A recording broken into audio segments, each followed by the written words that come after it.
ప్రపంచ యోగా దినోత్సవం జూన్ 21 నాటికి మన రాష్ట్రంలో మన ప్రధానమంత్రి గారు మరియు ముఖ్యమంత్రి గారు అందరూ కూడా 5 లక్షల మందితో ప్రత్యక్షంగా 2 కోట్ల మందితో రాష్ట్ర వ్యాప్తంగా యోగా అంతర్జాతీయ యోగా దినోత్సవాన్ని జరుపుకోబోతున్నాం. దాంట్లో భాగంగా ఈ నెల మొత్తం కూడా యోగా మంత్గా మనం సెలబ్రేట్ చేసుకుంటున్నాం.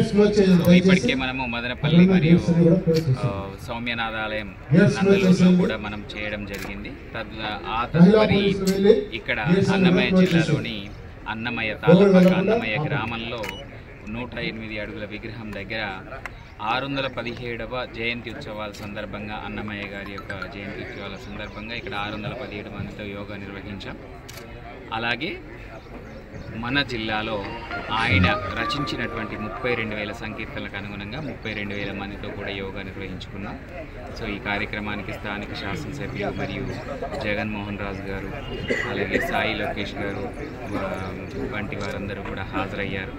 సో సబ్ కలెక్టర్ గారు చక్కని ఏర్పాట్లు చేశారు in coordination with municipal commissioner, MPDO and తహసీల్దార్తో. సో వీళ్ళందరూ కూడా చక్కగా ఇక్కడికి వచ్చి హాజరవ్వడం జరిగింది. మీడియాకు కూడా ధన్యవాదాలు తెలియజేస్తున్నాను.